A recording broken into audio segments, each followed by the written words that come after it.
ಆತ್ಮೀಯ ಸ್ನೇಹಿತರೆ, ಇಂದಿನ ಕಥೆಯಲ್ಲಿ ಸಾಮಾಜಿಕ ಜಾಲತಾಣ ನಮ್ಮ ಸಂಬಂಧದ ಕೊಂಡಿಯನ್ನು ಹೇಗೆ ಬೆಸೆಯುತ್ತದೆ ಎಂದು ನೋಡೋಣ. 1 ತಿಂಗಳು ಉರುಳಿತು. ಸುಷ್ಮಾ ಮನೆ ಖಾಲಿ ಮಾಡಿಕೊಂಡು ಹೋದ ಮೇಲೆ ಪಕ್ಕದ ಮನೆಗೆ ಯಾರೂ ಬಂದಿರಲಿಲ್ಲ. ಪ್ರಿಯಾ ಮತ್ತು ಪ್ರೀತಿ ಹೀಗೆ ಮಾತನಾಡಿಕೊಳ್ಳುತ್ತಿದ್ದರು. ಯಾಕೋ ಈ ಮನೆ ಬಾಡಿಗೆಗೆ ಬರುವವರು ಹೆಚ್ಚು ದಿನ ಇರುವುದೇ ಇಲ್ಲ. ಏನಾದರೂ ಸಮಸ್ಯೆ ಶುರುವಾಗಿ ಮನೆ ಖಾಲಿ ಮಾಡಿಕೊಂಡು ಹೋಗುತ್ತಾರೆ. ಅಬ್ಬಾ, ಆ ಬ್ಯಾಚುಲರ್ಸ್ ಹುಡುಗರ ಪಾರ್ಟಿಯನ್ನು ಮರೆಯುವಂತಿಲ್ಲ. ಅವರು ಕೊಟ್ಟ ಕಾಟವನ್ನೂ ಕೂಡ. ಇನ್ನು ಆ ಹುಡುಗಿಯರು 3 ಜನ ಇದ್ದರು. ಲಾಂಗ್ ಡ್ರೈವ್ ಎಂದು ಹೋದವರು ಆಕ್ಸಿಡೆಂಟ್ ಆಗಿ ಹೋಗೇ ಬಿಟ್ಟರು. ಇನ್ನು ಎಂಜಿನಿಯರ್ಸ್ ಆದ 4 ಜನ ಸ್ನೇಹಿತರು ಯಾವುದೋ ಟ್ರೆಕ್ಕಿಂಗ್ ಅಂತ ಹೋಗಿ ನಂತರ ಬರಲೇ ಇಲ್ಲ ಎಂದು ಹೇಳಿದಳು ಪ್ರಿಯಾ.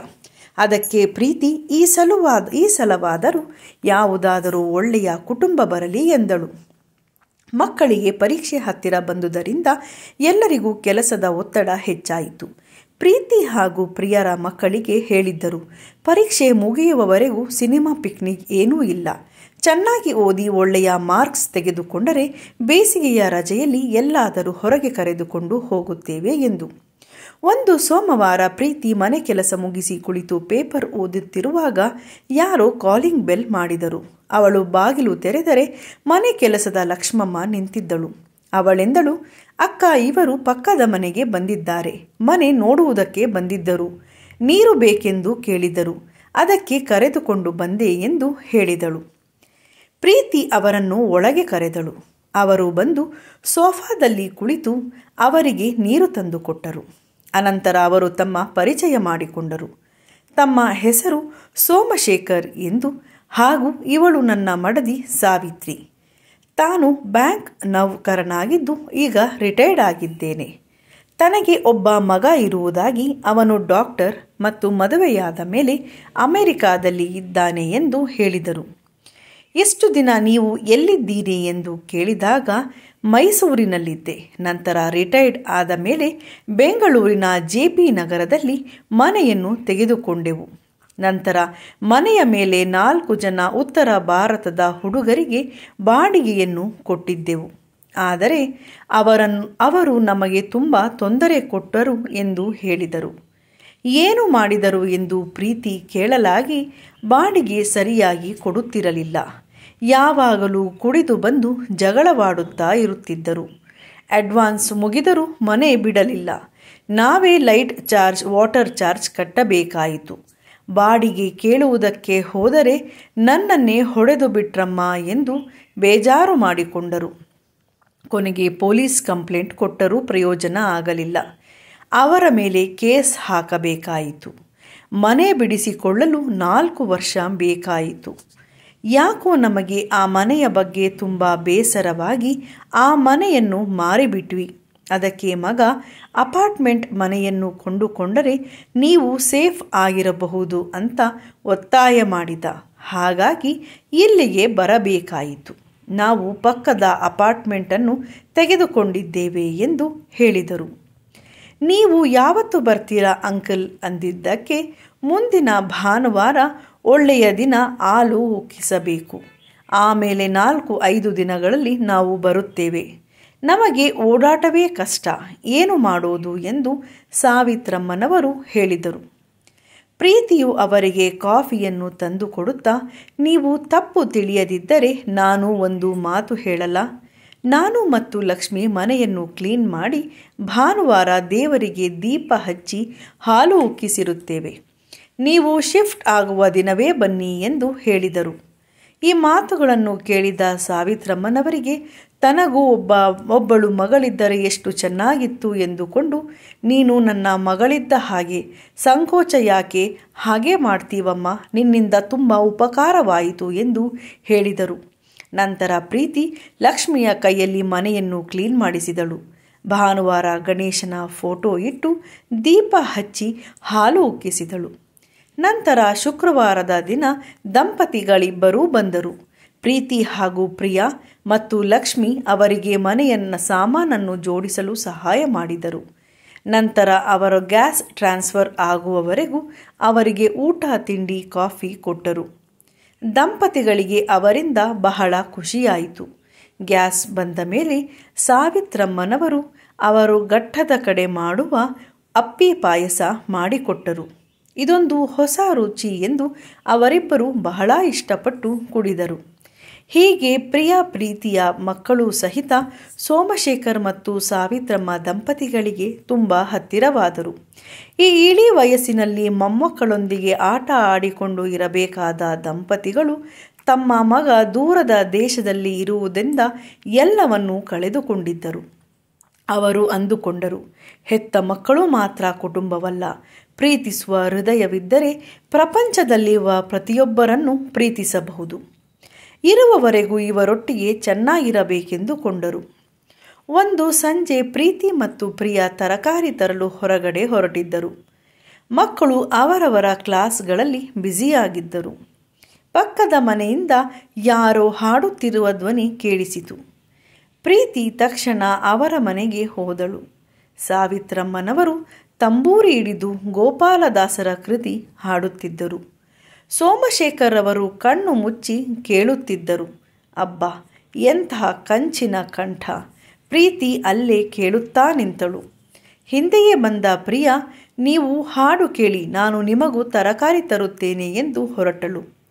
ಪ್ರೀತಿ ಅವರ ಹಾಡನ್ನು ಕೇಳುತ್ತಾ ಮೈಮರೆತಳು. ಅರ್ಧ ತಾಸಿನ ನಂತರ ಕಣ್ಣು ಬಿಟ್ಟ ಸುಮಿತ್ರಮ್ಮನವರು, ನೀನು ಯಾವಾಗ ಬಂದೆ ಎಂದು ಕೇಳಿದಾಗ, ಆಗಲೇ ಬಂದೆ ಅಮ್ಮ, ಎಷ್ಟು ಚೆನ್ನಾಗಿ ಹಾಡ್ತೀರಾ. ಅದಕ್ಕೆ ಸುಮಿತ್ರಮ್ಮನವರು, ನೀನು ಹಾಡ್ತೀಯಂತಲ್ಲ, ಹಾಡು ಎಂದರು. ನಂತರ ಪ್ರೀತಿಯು ತನಗೆ ತಿಳಿದಿರುವ ಒಂದೆರಡು ಭಾವಗೀತೆ ಮತ್ತು ದೇವರ ನಾಮವನ್ನು ಹಾಡಿದಳು. ಸುಮಿತ್ರಮ್ಮನವರು ಕೂಡ, ನೀನು ತುಂಬ ಚೆನ್ನಾಗಿ ಹಾಡ್ತೀಯ ಮಗು, ತುಂಬ ಖುಷಿಯಾಯಿತು ಎಂದು ಹೇಳಿದಳು. ಪ್ರೀತಿಗೆ ಅವರು ತಮ್ಮ ಪಕ್ಕದ ಮನೆಗೆ ಬಂದಿದ್ದು ಬಹಳ ಖುಷಿಯಾಯಿತು. ಅವರಿಂದ ಸಾಕಷ್ಟು ದೇವರ ನಾಮಗಳನ್ನು ಕಲಿತಳು. ನಂತರ ಸಾವಿತ್ರಮ್ಮನವರ ಬಳಿ ಹೇಳಿದಳು, ನನ್ನ ದೊಡ್ಡ ಮಗಳಿಗೆ ಆ ಹಾಡಿನಲ್ಲಿ ಆಸಕ್ತಿ ಇಲ್ಲ. ಚಿಕ್ಕವಳು ಇತ್ತೀಚೆಗೆ ಆಸಕ್ತಿ ತೋರಿಸುತ್ತಿದ್ದಾಳೆ. ಈ ಬೇಸಿಗೆಯ ರಜದಲ್ಲಿ ಅವರಿಬ್ಬರಿಗೂ ಹಾಡುವುದನ್ನು ಹೇಳಿಕೊಡುತ್ತೇನೆ ಎಂದಳು. ಆಗ ಸಾವಿತ್ರಮ್ಮನವರು, ನನಗೆ ಹಾಡು ಅಂದರೆ ಪ್ರಾಣ, ಆದರೆ ನನ್ನ ಮಗನಿಗೆ, ಸೊಸೆಗೆ, ಯಾರಿಗೂ ಅದು ಇಷ್ಟವಿಲ್ಲ ಎಂದರು. ಅವರಿಗೆಲ್ಲ ಈ ಹಾಡುಗಳು ಇಷ್ಟವಿರುವುದಿಲ್ಲ. ಈಗಿನ ಕಾಲದ ಹಾಡುಗಳು ಇಷ್ಟ. ನಿಮ್ಮ ಜನರೇಷನ್ ಬಿಡಿ, ಸಾಹಿತ್ಯದ ಬಗ್ಗೆ ಆಸಕ್ತಿ ಕಡಿಮೆ. ನನ್ನ ಮಗನ ಮಗಳು ಪ್ರಾಚಿಗೆ ಸಂಗೀತದ ಬಗ್ಗೆ ಇಷ್ಟವಿತ್ತು. ಆ ಹುಡುಗಿ ತುಂಬ ಒಳ್ಳೆಯವಳು. ನನ್ನ ಮಗ ಸೊಸೆ ಅಮೆರಿಕಕ್ಕೆ ಹೋದಾಗ ಅವಳಿಗಿನ್ನೂ 5 ವರ್ಷ. ನನ್ನ ಸೊಸೆ ಕೆಲಸಕ್ಕೆ ಹೋಗುವುದು ಕಷ್ಟವಾಗುತ್ತದೆ ಅಂತ ಮಗುನ ಇಂಡಿಯಾದಲ್ಲಿ ಬಿಟ್ಟಿದ್ದಳು ಎಂದರು. ನಿಮ್ಮ ಹತ್ತಿರ ಬಿಟ್ಟಿದ್ದರ ಅಮ್ಮ ಎಂದು ಕೇಳಿದಾಗ, ನಮ್ಮ ಹತ್ತಿರ ಬಿಡುತ್ತಾಳ? ಅವಳ ದೃಷ್ಟಿಯಲ್ಲಿ ನಾವು ಮನುಷ್ಯರೇ ಅಲ್ಲ. ಅವರಮ್ಮನ ಮನೆಯಲ್ಲಿ ಬಿಟ್ಟಿದ್ದರು. ಅವರು ಒಳ್ಳೆಯ ಜನ. ಮಗುವಿಗೆ ಒಳ್ಳೆಯ ಸಂಸ್ಕಾರ ಕಲಿಸಿದ್ದರು. ನಂತರ ಅವಳು ಹೈಸ್ಕೂಲ್ಗೆ ಸೇರಬೇಕು ಅಂತ ಇದ್ದಾಗ ಅಮೆರಿಕಕ್ಕೆ ಕರ್ಕೊಂಡು ಹೋದರು. ಆಮೇಲೆ ಒಂದು ಸಲ ಬಂದಿದ್ದಳು, ಹಠ ಮಾಡಿ ನಮ್ಮನ್ನು ನೋಡಲು. ಆಮೇಲೆ ನಾವು ಅವಳನ್ನು ನೋಡೇ ಇಲ್ಲ ಎಂದು ಅಳುವುದಕ್ಕೆ ಪ್ರಾರಂಭಿಸಿದರು. ಪ್ರೀತಿಗೆ ಏನು ಮಾಡಬೇಕೆಂದು ತಿಳಿಯಲಿಲ್ಲ. ಈಗ ನಿಮ್ಮ ಮೊಮ್ಮಗಳಿಗೆ ವಯಸ್ಸು ಎಷ್ಟು ಅಮ್ಮ ಎಂದು ಕೇಳಿದಾಗ, 20 ವರ್ಷ ಇರಬಹುದು, ನನಗೆ ತಿಳಿದಿಲ್ಲ ಎಂದರು. ನೀವು ಏನು ಬೇಸರ ಮಾಡಿಕೊಳ್ಳಬೇಡಿ. ದೂರದ ದೇಶದಲ್ಲಿ ಇರುವ ಮಕ್ಕಳು ಈ ವಯಸ್ಸಿಗಾಗಲೇ ತಮ್ಮ ಕಾಲ ಮೇಲೆ ತಾವು ನಿಂತುಕೊಂಡಿರುತ್ತಾರೆ. ಅವಳನ್ನು ಫೇಸ್ಬುಕ್ ಮೂಲಕ ಸಂಪರ್ಕಿಸಲು ಪ್ರಯತ್ನ ಪಡ್ತೇನೆ, ನೋಡೋಣ ಎಂದಳು. ನಂತರ 1-2 ದಿನಗಳಲ್ಲಿ ಸೋಮಶೇಖರ್ ಅವರ ಪ್ರೊಫೈಲ್ನಲ್ಲಿ ಇದ್ದ ಅವರ ಮಗನಿಗೆ ಮೆಸೇಜ್ ಮಾಡಿ ವಿಷಯವನ್ನು ತಿಳಿಸಿ, ಅವರ ಹೆಂಡತಿಗೆ ತಿಳಿಯದಂತೆ ಪ್ರಾಚಿಯ ಫೋನ್ ನಂಬರ್ನನ್ನು ಪಡೆದುಕೊಂಡಳು. ನಂತರ ಪ್ರಾಚಿಯೊಂದಿಗೆ ಇಲ್ಲಿ ಅವರ ಅಜ್ಜಿಯ ಬಗ್ಗೆ ತಿಳಿಸಿದಳು. ಈಗ ಪ್ರಾಚಿಗೆ 22 ವರ್ಷ ವಯಸ್ಸಾಗಿತ್ತು. ಅವಳು ಅವಳ ವಿದ್ಯಾಭ್ಯಾಸವನ್ನು ಮುಗಿಸಿ ಒಂದು ಖಾಸಗಿ ಕಂಪನಿಯಲ್ಲಿ ಕೆಲಸ ಮಾಡುತ್ತಿದ್ದಳು. ಪ್ರೀತಿಯೊಂದಿಗೆ ಮಾತನಾಡಿದ ಅವಳು, ತಾವು ತಮ್ಮ ಅಜ್ಜಿಗೆ ಏನೂ ಹೇಳಬೇಡಿ, ನಾನು ಕೆಲಸಕ್ಕೆ ಸೇರಿದ್ದೇನೆ. ನನ್ನ ಅಮ್ಮ ಮಾಡಿದ ತಪ್ಪು ನನಗೆ ಅರಿವಾಗಿದೆ. ಮುಂದಿನ ತಿಂಗಳು ಕೆಲವು ಕೆಲಸದ ವಿಷಯವಾಗಿ ನಾನು ಬೆಂಗಳೂರಿಗೆ ಬರುತ್ತಿದ್ದೇನೆ. ಅವರಿಗೆ ಒಂದು ಸರ್ಪ್ರೈಸ್ ಕೊಡುತ್ತೇನೆ, ದಯವಿಟ್ಟು ಅವರಿಗೆ ತಿಳಿಸಬೇಡಿ ಎಂದು ಹೇಳಿದಳು. ಈ ನಡುವೆ ಸಾವಿತ್ರಮ್ಮನವರು ಪ್ರೀತಿಗೆ ಫೇಸ್ಬುಕ್ಕಿನಲ್ಲಿ ತನ್ನ ಮೊಮ್ಮಗಳು ಸಿಕ್ಕಿದ್ದಳಾ ಎಂದು ಕೇಳಿದರು. ಅದಕ್ಕೆ ಪ್ರೀತಿಯು, ಇಲ್ಲಮ್ಮ, ನಾನು ತುಂಬ ಬ್ಯುಸಿ ಇದ್ದೆ, ಮಗಳ ಎಕ್ಸಾಮ್ ಮುಗಿದ ಮೇಲೆ ನಿಮಗೆ ಸಹಾಯ ಮಾಡುತ್ತೇನೆ ಎಂದು ಹಾರಿಕೆಯ ಉತ್ತರ ಕೊಟ್ಟಿದ್ದಳು. ಹೀಗೆ ಮುಂದಿನ 20 ದಿನಗಳಲ್ಲಿ ಒಂದು ಶನಿವಾರ ಬೆಳಗಿನ ಜಾವ ಪ್ರೀತಿಗೆ ಪ್ರಾಚಿಯಿಂದ ಫೋನ್ ಬಂತು. ಆಂಟಿ ತಾನು ಏರ್ಪೋರ್ಟ್ನಲ್ಲಿ ಇರುವುದಾಗಿ, ಲಗೇಜ್ ಕಲೆಕ್ಟ್ ಮಾಡಿಕೊಂಡು ಟ್ಯಾಕ್ಸಿ ಮಾಡಿಕೊಂಡು ಮನೆಗೆ ಬರುವುದಾಗಿ ಹೇಳಿದರು. ಅಷ್ಟರಲ್ಲಾಗಲೇ ಅಪಾರ್ಟ್ಮೆಂಟಿನ ಲೊಕೇಶನ್ ಪ್ರಾಚಿಗೆ ಶೇರ್ ಮಾಡಿದ್ದಳು. ತನ್ನ ಅಜ್ಜ ಅಜ್ಜಿ ಹೇಗಿರಬಹುದು, ನನ್ನನ್ನು ಹೇಗೆ ಸ್ವೀಕರಿಸಬಹುದು ಎಂಬುದನ್ನು ಯೋಚಿಸುತ್ತಾ ಬೆಳಗಿನ ಜಾವ 5 ಗಂಟೆಗೆ ಅಪಾರ್ಟ್ಮೆಂಟಿಗೆ ಬಂದಳು.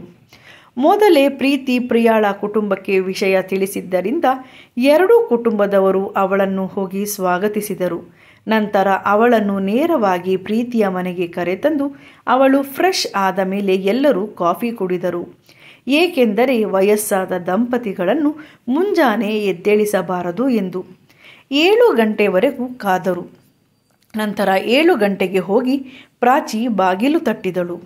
ಬಾಗಿಲನ್ನು ತೆಗೆದ ಸೋಮಶೇಖರ್ ಅವರ ಕಣ್ಣುಗಳಲ್ಲೇ ನಂಬಲಾಗಲಿಲ್ಲ. ತನ್ನ ಮುದ್ದಾದ ಮೊಮ್ಮಗಳು ಕಣ್ಣ ಮುಂದೆ ಇದ್ದಳು. ಇದು ಕನಸೋ ನನಸೋ ಎಂದು 1-2 ನಿಮಿಷ ಹಾಗೇ ನಿಂತರು. ಇಷ್ಟು ಬೇಗ ಯಾರು ಬಂದರು? ಅವರ ಹಿಂದೆ ಬಂದ ಸಾವಿತ್ರಮ್ಮನವರಿಗೆ ಪ್ರಾಚಿಯನ್ನು ನೋಡಿ ಆನಂದ ಹಾಗೂ ದುಃಖ ಒಟ್ಟಿಗೆ ಬಂದಿತ್ತು. ಅವರು ತಮ್ಮ ಭಾವನೆಗಳನ್ನು ಹತೋಟಿಗೆ ತರಲಾಗದೆ ಅಳಲು ಪ್ರಾರಂಭಿಸಿದರು. ನಂತರ ವಿಷಯವನ್ನು ಸವಿಸ್ತಾರವಾಗಿ ಪ್ರೀತಿ ಹೇಳಿದಾಗ ಸಾವಿತ್ರಮ್ಮನವರು ಪ್ರೀತಿಯನ್ನು ಅಪ್ಪಿಕೊಂಡು, ನಾನು ನಿನ್ನ ಋಣವನ್ನು ಹೇಗೆ ತೀರಿಸುವುದು ತಾಯಿ ಎಂದು ಹೇಳಿದರು. ನಂತರ ಎಲ್ಲರೂ ಖುಷಿಯಿಂದ ತಮ್ಮ ತಮ್ಮ ಮನೆಗಳಿಗೆ ತೆರಳಿದಳು. ಪ್ರಾಚಿ ಇನ್ನೂ 2 ತಿಂಗಳು ತಾನು ಭಾರತದಲ್ಲಿ ಇರುವುದಾಗಿ, ನಂತರ ಭಾರತದ ಪೌರತ್ವವನ್ನು ಪಡೆದು ಇಲ್ಲೇ ಇರುವುದಾಗಿ ಹೇಳಿದಳು. ಸೋಮಶೇಖರ್ ಮತ್ತು ಸಾವಿತ್ರಮ್ಮ ದಂಪತಿಗಳು ಮನಸಾರೆ ಮೊಮ್ಮಗಳನ್ನು ಹಾರೈಸಿದರು. ಹೀಗೆ ಸಾಮಾಜಿಕ ಜಾಲತಾಣದಿಂದ ಮುರಿದು ಬಿದ್ದ ಒಂದು ಸಂಬಂಧದ ಕೊಂಡಿ ಸೇರಿಕೊಂಡಿತು. ಶ್ರೀಕೃಷ್ಣಾರ್ಪಣಮಸ್ತು. ಸ್ನೇಹಿತರೆ, ನಮ್ಮ ಈ ಕಥೆ ನಿಮಗೆ ಇಷ್ಟವಾಗಿದ್ದರೆ ದಯವಿಟ್ಟು ಈ ಕಥೆಯನ್ನು ಲೈಕ್ ಮತ್ತು ಶೇರ್ ಮಾಡಿ. ನಮ್ಮ ಚಾನಲ್ನನ್ನು ಸಬ್ಸ್ಕ್ರೈಬ್ ಮಾಡುವ ಮೂಲಕ ನಮ್ಮನ್ನು ಪ್ರೋತ್ಸಾಹಿಸಬೇಕಾಗಿ ಈ ಮೂಲಕ ಕೇಳಿಕೊಳ್ಳುತ್ತೇವೆ. ಶುಭವಾಗಲಿ.